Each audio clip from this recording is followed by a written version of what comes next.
Bienvenue dans cette émission, dans ce talk aujourd'hui consacré à la soumission. Alors nous vivons une période particulièrement étrange et aussi particulièrement difficile, une époque aussi de souffrance, et donc cela fait 8 mois à peu près que cette situation dure et que cette situation n'est pas prête de s'arrêter.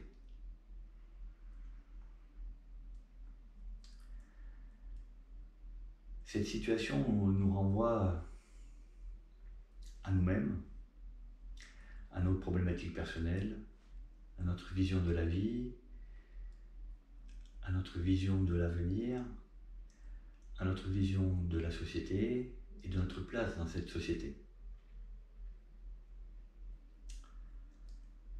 Alors pourquoi j'ai abordé aujourd'hui le thème de la soumission? Parce que c'est un thème qui est important et parce que dans cette situation, nous voyons qu'il y a une grande soumission mondiale et une abandon complète de sa liberté.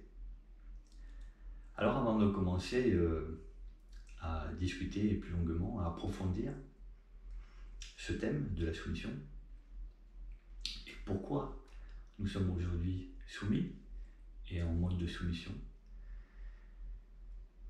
j'ai tiré des cartes de 2 oracles. Le premier, c'est le tarot des druides, et le deuxième, c'est un oracle quantique que je développe. Alors sur les 2 premiers tirages du tarot des druides, j'ai tiré le 2 d'épée et le magicien. Alors ces 2 cartes sont vraiment emblématiques, véritablement, de la situation que nous vivons. Puisque le 2 d'épée nous renvoie à ce que nous sommes nous, et le magicien nous renvoie à ce que nous devrions être. Le 2 d'épée, c'est la dualité, c'est 2 parties, mais c'est aussi la symbolique de l'unification, de l'unité, de ce que nous sommes nous, mais aussi de cette dualité intérieure entre l'essence de ce qu'on est et l'existence. Et donc fait apparaître cette partie duale en nous de conflits internes, de dilemmes, mais aussi à l'extérieur de cette dualité, de ce conflit entre la vérité et le mensonge, entre la réalité et la tromperie. Donc cette carte concerne le point de départ de ce que nous sommes nous, ce que nous sommes à l'intérieur et ce que nous sommes à l'extérieur. Et nous vivons véritablement une véritable dualité, une véritable dilemme entre écouter ses propres ressentis, ce que nous sommes réellement, ce dont nous avons besoin réellement, et nous assujettir à ce qui se passe à l'extérieur, à ce que nous impose. La réalité à l'intérieur de nous, la tromperie à l'extérieur de nous, la vérité à l'intérieur de nous, le mensonge à l'extérieur. Donc nous partons de ce dilemme-là, du 2 d'épée. Et la deuxième carte que j'ai tirée, c'est le magicien. Et le magicien, c'est ce que nous devons être. Alors, le magicien symbolique, l'ouverture au pouvoir de l'inspiration et à celui de la force de vie. Et donc, il faut laisser couler en nous ce pouvoir de l'inspiration et ce pouvoir de la force de vie, mais aussi diffuser à l'extérieur, au monde entier, cette inspiration personnelle et cette force de vie personnelle. Donc nous avons dans ces 2 cartes-là le point de départ de ce que nous sommes aujourd'hui, dans ce dilemme personnel, dans cette dualité, dans ce conflit intérieur et dans ce conflit extérieur aussi, qui va venir après. Et donc aussi ce que nous devons être, ce que nous devons faire, être des magiciens. Voilà.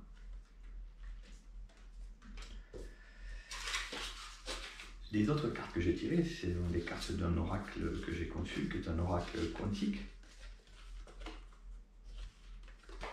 Et donc nous avons donc la première carte qui est le 2 au 8, le cosmos au 5 et le 9 au 8.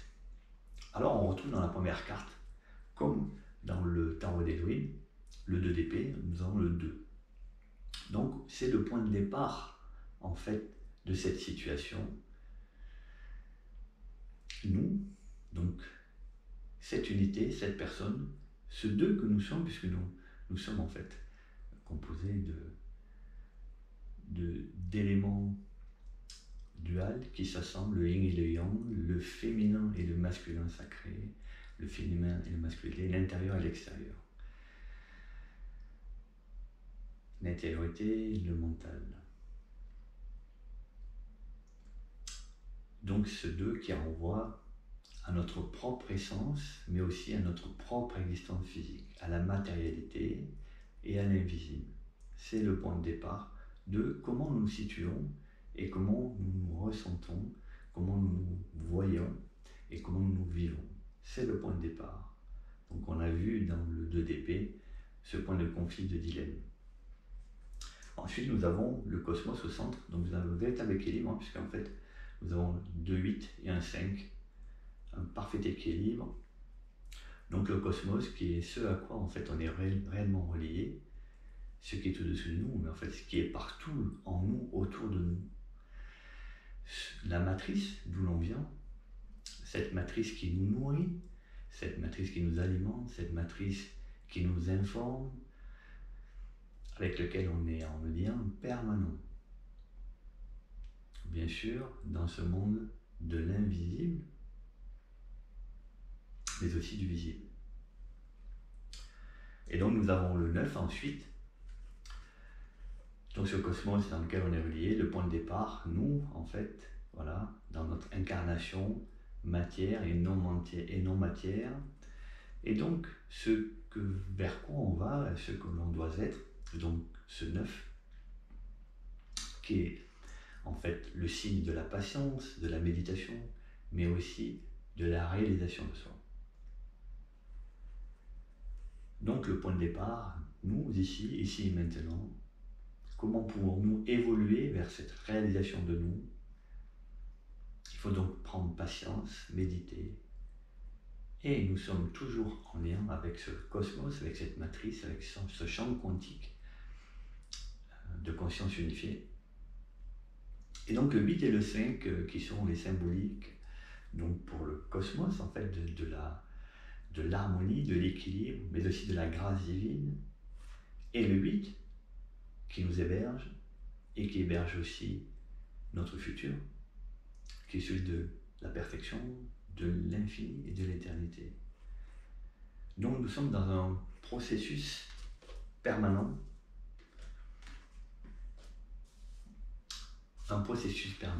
sans fin, de réalisation de nous-mêmes, d'équilibre, d'harmonie. Et donc c'est cette harmonie, cet équilibre qu'il faut entretenir, qu'il faut préserver, qu'il faut alimenter avec patience, avec méditation, pour aller continuellement alimenter ce potentiel personnel, cette réalisation personnelle, soutenue par cette matrice dont nous sommes issus, mais cette matrice qui est toujours là, toujours présente, contrairement au cordon que nous avons coupé lorsque nous sommes nés avec notre mère. Nous sommes toujours en lien avec cette matrice universelle, avec ce champ quantique unifié. Nous sommes la goutte dans l'océan, mais en fait, réellement, l'océan est dans cette goutte. Cet océan, cet univers est en nous, et nous sommes aussi une part de cet océan, de cet univers, de ce champ quantique unifié, de cette conscience unifiée.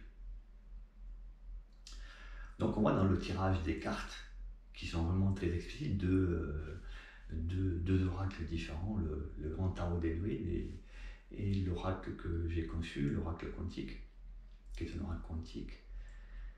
On voit que les deux tirages vont dans la même direction. Et la première indication qu'ils donnent, c'est ce point de départ, c'est nous. Nous, puisque tout part de nous. effectivement, ce que nous ressentons dans cette situation, et cette situation que nous vivons, nous en sommes partie prenante, nous en sommes responsables. Et c'est aussi à nous-mêmes que cette situation nous renvoie. Elle nous renvoie à nos propres illusions sur ce monde que nous avons créé, sur ce monde auquel nous croyons, auquel nous avons cru, et sur lequel peut-être maintenant nous avons des doutes. Ce chaos généralisé qu'on trouve partout autour de la planète, cette propagande du mensonge, de la manipulation, elle nous renvoie à nous, et uniquement à nous. Parce que, en fait, nous sommes des êtres qui vivons dans le mensonge et dans la manipulation de nous-mêmes. Nous vivons dans un déni profond de nous-mêmes. Nous vivons dans un mensonge réellement de nous-mêmes. Et bien sûr, nous vivons aussi dans un chaos profond de nous-mêmes. Mais tout ceci, nous ne le voyons pas, parce que nous ne voulons pas le voir.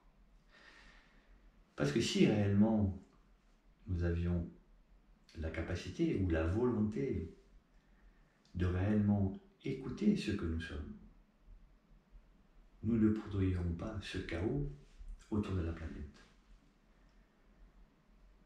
Et donc cette grande soumission de tous les êtres humains tout autour du globe est vraiment caractéristique d'une problématique globale, mais le global n'est que le reflet de l'individuel. Nous sommes dans une problématique, non pas globale, mais dans une problématique individuelle. Et chaque humain est identique à son voisin, dans sa problématique. Effectivement, nous avons là le reflet de problématiques causales, de problématiques karmiques, mais principalement ce sont des problématiques causales. C'est-à-dire que tous les humains de la planète, quasiment tous, sont dans leurs problématiques causales. Et les problématiques causales, quand elles ne sont jamais réglées, quand elles ne sont jamais coupées, sont des liens toxiques qui se répercutent de génération en génération, de descendance en descendance. Et ces problématiques causales n'affectent pas que la personne. Ces problématiques causales affectent l'entourage, en premier lieu la famille, les enfants, les amis, mais aussi tous les gens que l'on va côtoyer, mais aussi tout ce que nous allons entreprendre dans notre vie, dans nos actions, dans la société, dans le travail, dans nos relations. Parce que tout ce que nous allons produire d'action sera empreint de cette causalité. Et cette causalité, c'est un masque. Cette causalité, c'est un masque pour ne pas voir la réalité et pour continuer à perpétuer ce déni de soi, quelque part ce mensonge de soi, et quelque part en fait une forme de toxicité et de poison. Si nous étions réellement nous-mêmes, nous vivions dans un véritable paradis, dans un véritable bonheur pour chacun de nous. Si chaque être humain s'intéressait à lui, à son intériorité, à sa lumière personnelle, nous ne vivions pas dans un chaos. Nous vivrions avec des êtres humains illuminés, pleins de lumière, chacun s'associant les uns avec les autres pour faire briller encore plus de lumière. Mais nous sommes dans une société et un fonctionnement surtout personnel, puisque la société n'est que le reflet de ce que nous sommes. Ce qui se passe à l'extérieur est le reflet de ce qui est à l'intérieur de nous. Ça, il faut bien le comprendre. Nous sommes responsables de ce qui se passe. Nous sommes responsables d'avoir des gens qui mentent, d'avoir des gens qui manipulent, qui nous manipulent et qui nous mentent. C'est parce que nous sommes aussi des propres menteurs pour nous-mêmes et des propres manipulateurs pour nous-mêmes.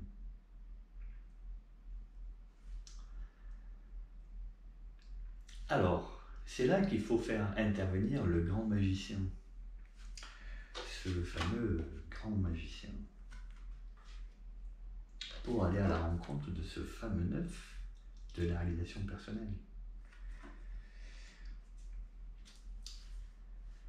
Qu'est-ce que dit ce grand magicien?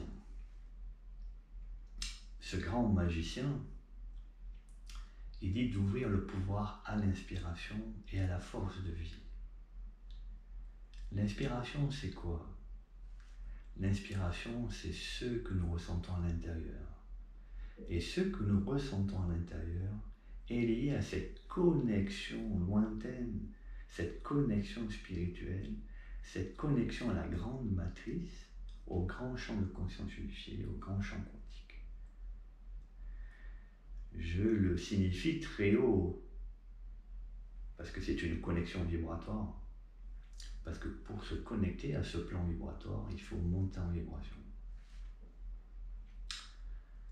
Mais cette conscience, ce champ de conscience unifiée, ce champ quantique, il est aussi en nous. Nous sommes des particules quantiques. La matière n'existe quasiment pas.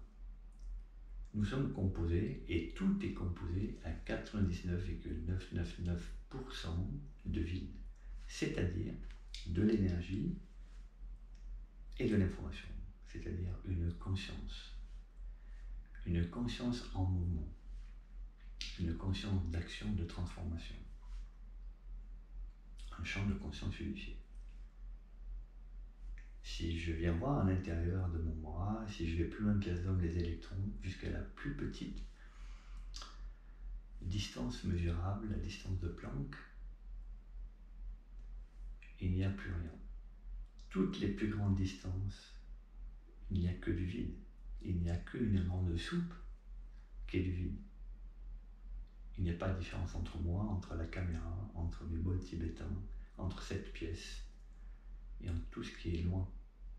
C'est comme si je regarde le ciel étoilé, et je cherche à me rapprocher d'une étoile, et plus je me rapproche d'une étoile, plus la distance grandit.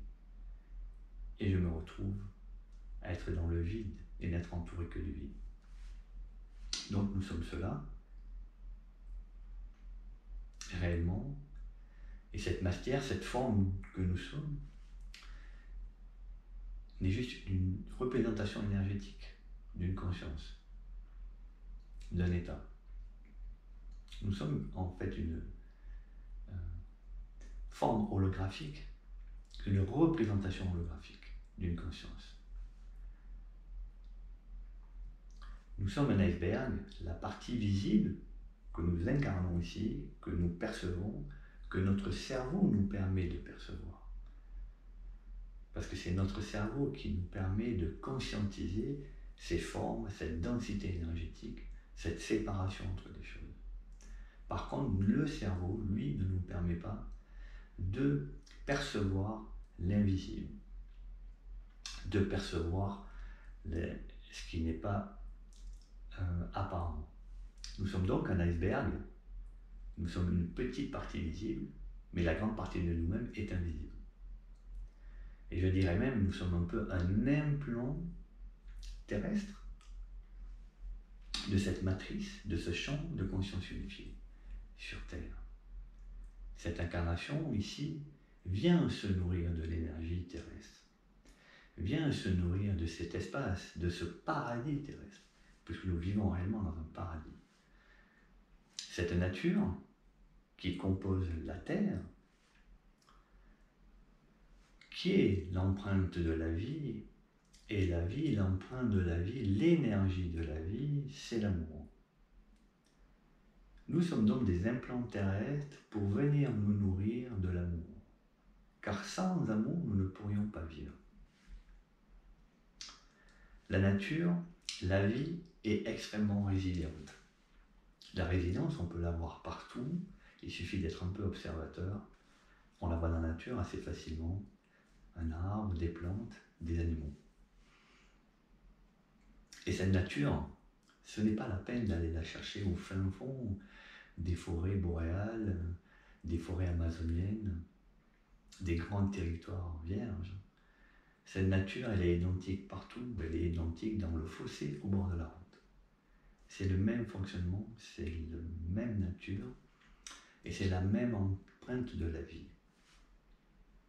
de cette force de vie, et de cette capacité à pouvoir se développer, à pouvoir s'expanser. Mais la vie ne s'expanse que dans l'unification, dans le un. C'est-à-dire que chaque élément du vivant participe à la fonction de la vie, participe à l'équilibre de la vie, participe à l'harmonie de la vie et participe à son expansion. Et l'expansion de la vie, l'expansion de la nature, qui est la projection, qui est l'émanation de ce champ de conscience unifié et de cet amour. Cet amour, nous le voyons dans la nature. Tout est légitime dans la nature, tout est légitime dans la vie, tout a sa place dans la vie. La vie n'abandonne jamais personne, puisque tout ce qu'elle a produit, tout ce qu'elle met en place a un sens, a une place, a une légitimité, une fonction propre, mais aussi globale. La vie, c'est aussi de l'entraide, la nature, c'est aussi de l'entraide. Donc nous participons nous aussi à un grand tout, à ce grand mouvement de la vie, puisque nous sommes issus du vivant, nous sommes issus de la vie, nous sommes issus de cette terre dans laquelle nous devons prendre nos racines. Nous venons nous nourrir pour exister et pour nous développer en conscience, pour transformer énergétiquement cette capacité à pouvoir se relier au cœur, à l'amour, et à transformer cette énergie d'amour, cette énergie terrestre, dans quelque chose de beaucoup plus puissant, qui va venir alimenter cette matrice de conscience, du champ de conscience unifié. Alors, pourquoi nous sommes soumis aujourd'hui? Pourquoi sommes-nous dans une soumission? Et bien sûr, en étant dans cette soumission, nous allons aller vers la souffrance, et vers beaucoup plus de souffrance que nous en vivons actuellement. Puisque nous sommes au début du chaos, au début de la vague.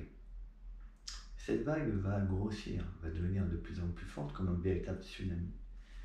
Ce tsunami, c'est nous qui l'avons provoqué, et ce tsunami, il est le fruit de l'illusion de nos illusions. Ce tsunami est aussi une illusion, cette vague est une illusion, ce chaos est une illusion. Si nous attachons à nos peurs, si nous attachons à nos souffrances, nous allons être dans cette illusion du chaos, nous allons être dans l'illusion de cette vague et de cette souffrance. Que faut-il faire? Il faut être un magicien. Il faut être son propre magicien, le magicien du cœur, donc celui de l'inspiration et de la force de vie. Mais nous allons être le magicien du cœur.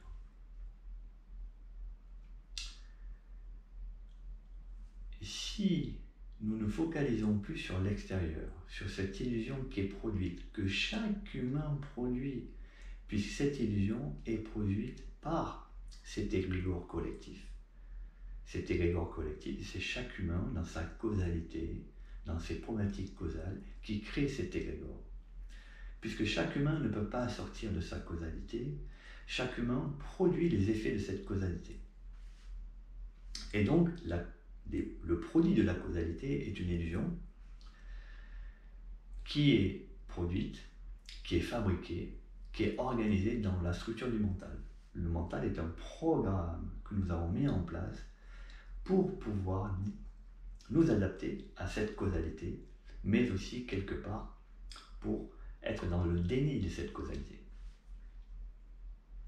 Donc ce mental va nous entraîner dans des illusions que nous voulons entretenir, dans les dénis que nous voulons fuir, dans les choses que nous ne voulons pas voir,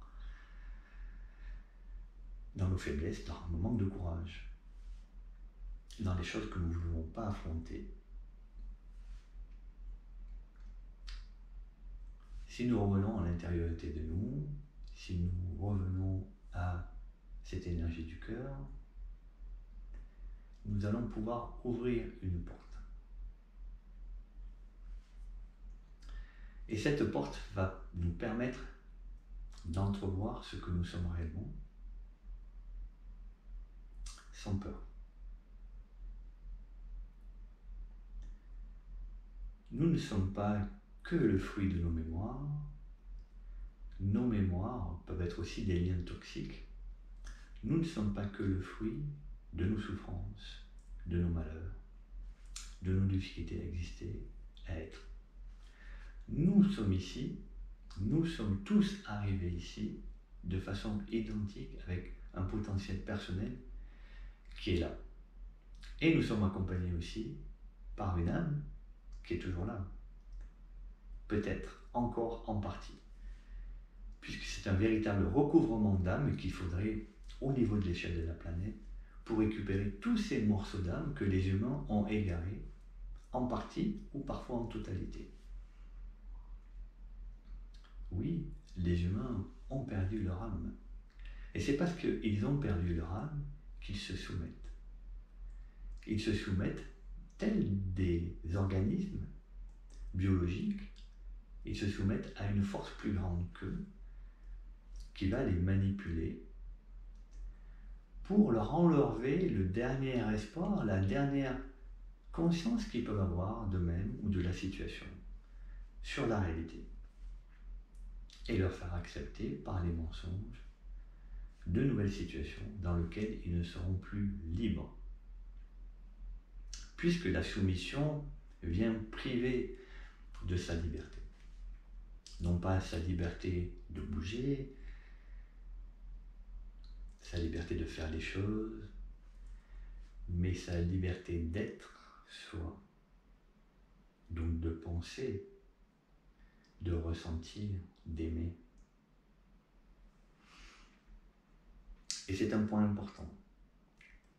Donc nous voyons, donc, comme les cartes l'ont montré, le point de départ de nous, de cette dualité, de ce conflit intérieur et extérieur, de ce dilemme entre mensonge et vérité, entre réalité et tromperie,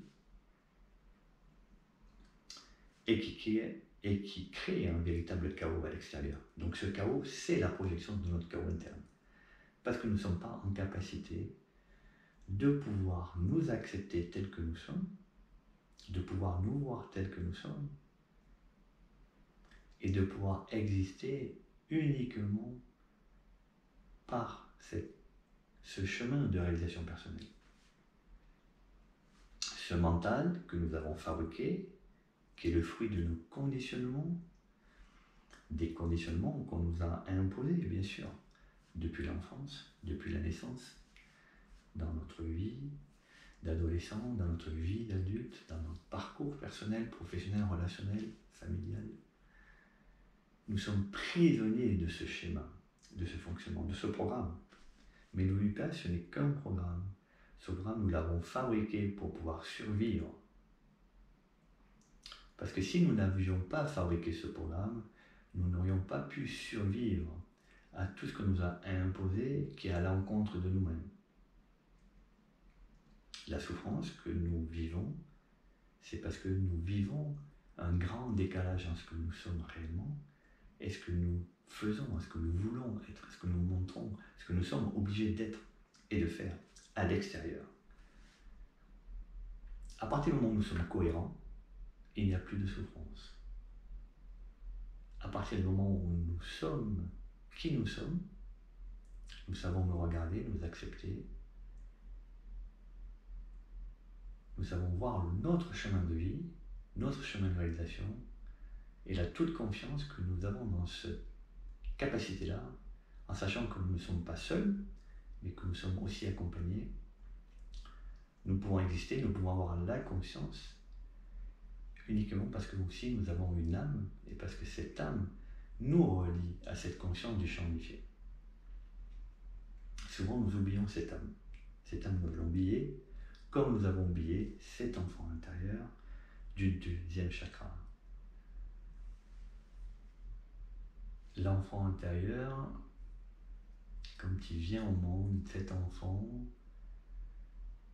c'est exactement ce qu'il fait ici, il connaît son âme.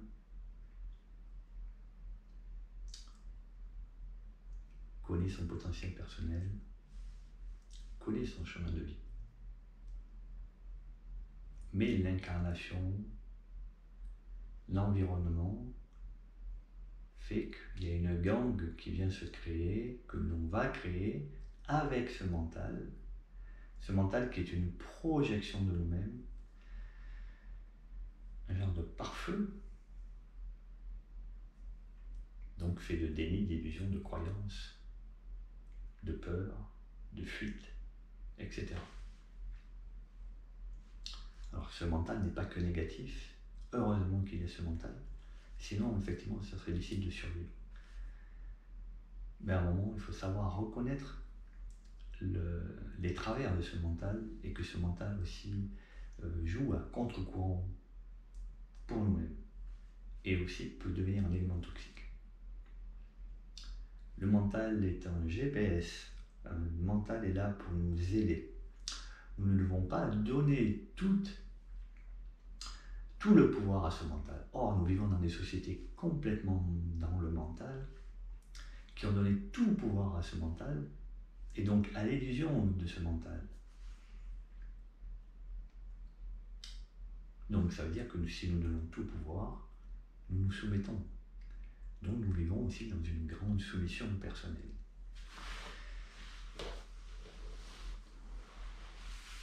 Et cette soumission, nous la vivons aujourd'hui, et nous la vivons dans la souffrance, dans la difficulté.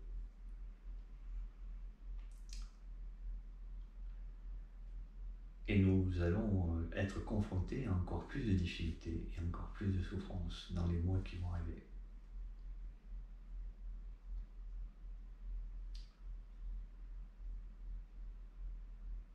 Alors, nous avons vu ce magicien. Quelle est la voie pour pouvoir s'extraire de ce dilemme, de ce conflit, rester dans la réalité, rester dans la vérité? Celui qui nous permet de pouvoir percevoir réellement les choses, de pouvoir être dans cette réalité de nous-mêmes, dans cette vérité de nous-mêmes, de pouvoir percevoir autour ce qu'il se passe, la tromperie, le mensonge, les belles personnes, les mauvaises personnes, etc. Mais surtout, notre véritable chemin personnel, c'est le cœur. Le cœur, c'est le grand guide. Ce cœur ici, qui se trouve dans le chakra du cœur, Anahata, de couleur verte,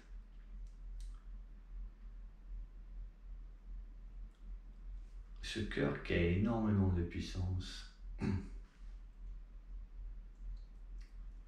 ce cœur qui perçoit les choses bien avant que le cerveau, lui, puisse les traiter. Donc la véritable antenne, le véritable modulateur de ce champ de conscience, de cette perception, de ce champ de conscience qui nous entoure, autour de nous, mais aussi en nous, quelque part, c'est ce cœur. C'est ce chakra du cœur. Et ce cœur, c'est le guide. C'est le guide suprême, c'est celui qui va nous aider à nous remettre sur la bonne route. C'est celui qui va nous redonner du sens quand nous nous sommes perdus dans notre existence. Mais aussi ce cœur, sa véritable vocation, c'est de provoquer le lâcher-prise. C'est de provoquer le lâcher-prise sur toutes les choses auxquelles nous sommes agrippés, et surtout à toutes ces peurs, bien sûr, à toutes ces croyances, à toutes ces illusions. Parce que le cœur, il efface tout ça. Parce que le cœur, lui, son énergie, c'est l'amour. Et à partir du moment où on œuvre dans l'amour, on va retrouver une paix intérieure. Et quand on trouve une paix intérieure, notre action vis-à-vis de l'extérieur est une action d'empathie, de compassion et de compréhension. Quand nous regardons les choses avec le cœur, nous les comprenons.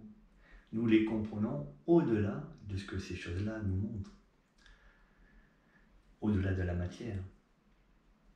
Au-delà de l'illusion. Si nous nous arrêtons aux conséquences des choses, à ce qu'elles peuvent produire chez nous, au manque qu'elles vont produire, au risque, au danger, nous restons dans cette illusion. Nous restons dans l'illusion de nos peurs. Nous restons dans l'illusion de nos croyances. Si nous utilisons la voie du cœur, si nous utilisons cette voie pour voir le monde, nous ne nous arrêtons pas juste à cette frontière-là. Nous voyons beaucoup plus loin. Nous voyons, bien sûr, d'où viennent ces illusions, d'où viennent ces croyances, et quelle est la réalité du monde, quelle est la réalité de son fonctionnement. À partir du moment où on comprend le système, où l'on voit l'antériorité, on voit l'intégralité de ce fonctionnement, de ce système global,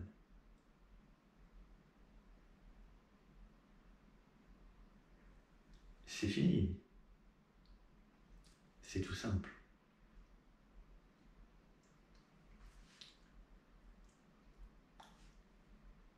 Car ce qui est important, ce ne sont pas les autres. Ce ne sont pas ce que font les autres. C'est pas ce que pensent les autres, qui mentent ou qui disent la vérité. Ce qui est important, c'est que nous sommes nous. Est-ce que nous sommes alignés? Est-ce que nous sommes cohérents? Est-ce que nous nous mentons à nous-mêmes? Est-ce que nous sommes dans la vérité de nous-mêmes? Est-ce que nous sommes dans le mensonge de nous-mêmes? Est-ce que nous sommes dans la haine? Est-ce que nous sommes dans l'amour?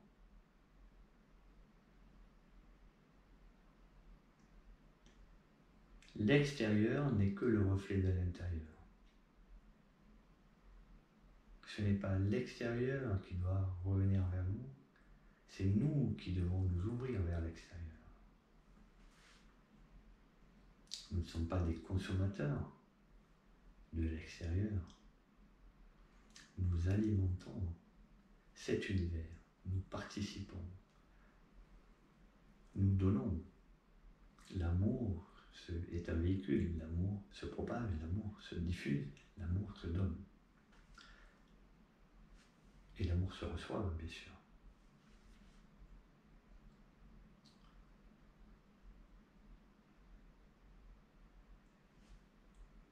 En quoi faut-il avoir confiance? Il faut avoir confiance en soi, il faut avoir confiance aussi à ce champ manifesté de conscience dont nous sommes issus et avec lequel nous sommes connectés et reliés. Nous avons nos guides, les esprits, les ancêtres qui sont là et qui nous accompagnent. Nous pouvons nous y relier.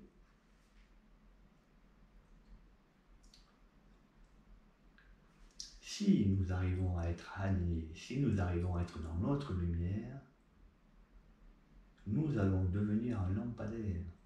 Et ce lampadaire va diffuser cette lumière autour. Cette lumière que vous allez diffuser, les autres vont pouvoir l'apercevoir.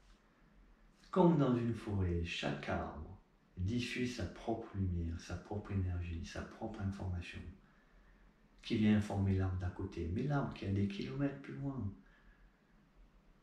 par des systèmes très complets, beaucoup plus élaborés que nos connexions informatiques. Ils œuvrent en synergie, en cohérence, en parfaite harmonie, en partenariat, en entraide, en solidarité. Ils sont dans la force de vie, ils sont dans le sens de la vie. Et nous devons faire pareil. Si nous diffusons cette lumière en nous, à l'extérieur, au lieu de diffuser nos peurs, nos souffrances, nos croyances, nos illusions, au lieu de diffuser le mensonge, nous allons diffuser la vérité de ce que nous sommes. Et donc, les personnes autour de nous vont non plus recevoir un message faux, un message de mensonge sur nous-mêmes. Et c'est une énorme différence. C'est une énorme différence parce que si vous diffusez cette vérité de vous-même, cette vérité, les gens vont pouvoir la recevoir. Et ils vont pouvoir l'intégrer et eux-mêmes se libérer de leurs mensonges, se libérer de leur déni, de leurs peurs, de leurs croyances, et aussi arriver à lâcher prise et être dans la confiance et être dans cet espace du cœur. Cet espace du cœur qui est extrêmement fort et qui va connecter, qui connecte chaque chose. Tout est connecté par l'espace du cœur. Nous sommes connectés avec les animaux, par exemple avec les plantes, dans cet espace du cœur. Si nous n'étions pas connectés dans cet espace du cœur, nous ne pourrions pas vivre, ni survivre. Mais cet espace du cœur, nous ne savons pas l'utiliser, nous ne savons pas le valoriser, nous ne savons pas l'exploiter, nous ne savons pas le potentialiser et en tirer tout la substantifique moelle qui nous permet de nous libérer, de nous expanser complètement et de faire briller encore beaucoup plus fort ce que nous sommes. Et de pouvoir aussi accéder à ce potentiel personnel de réalisation. Puisque pour pouvoir rayonner dans cette lumière, il faut pouvoir se mettre en résonance, en vibration. Si nous restons dans des basses vibrations, dans un bas état vibratoire, nous sommes dans cet égrégore. Nous sommes dans ce marasme, dans ce chaos. Pour s'élever, il faut monter en vibration. Donc il faut lâcher prise. Il faut faire vibrer tous ces chakras. Il faut que cette énergie en nous vibre, que ces cellules vibrent de plus en plus fort, de plus en plus lointain, et de pouvoir monter en fréquence très très haut, jusqu'à ces plans supérieurs vibratoires, les plans de conscience, du causal spirituel, et de pouvoir nous connecter à notre potentiel personnel, nos potentiels de réalisation, nos guides, l'au-delà, le champ de conscience unifié. Alors, pour terminer cette discussion, cette émission, ce talk autour de la soumission et donc en fait de l'ouverture du cœur, je vais vous proposer un petit voyage au tambour, voilà, pour vous accompagner, pour nous accompagner à ce que chaque être humain, à ce que chaque partie de nous puisse se réveiller, puisse se libérer, puisse lâcher prise, avoir confiance dans son propre amour pour lui-même et dans cet amour pour les autres. Et aussi dans cette humanité qui en a grand besoin, cette humanité qui fait énormément de mal sur cette planète qui est un véritable paradis. La Terre est un paradis. C'est un paradis, ce n'est pas qu'un paradis terrestre, c'est un paradis terrestre, mais c'est un paradis dans cette partie de l'univers. Chaque plante est un paradis, chaque animal est un paradis, chaque océan est un paradis, chaque partie de l'air que nous respirons est un paradis. Mais nous sommes le diable dans ce paradis. Et donc il faut que l'humain, il faut que nous changions ça. Et c'est pas aux autres à changer, c'est à nous à changer. C'est à moi à changer, ici et maintenant, et le plus rapidement possible. Donc voir cet amour, vivre dans cet amour, ça veut dire respecter les autres, aimer les autres, avoir la compassion, percevoir leurs défauts, mais les accepter, être tolérant, être dans l'entraide, dans la solidarité et dans le respect.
Merci.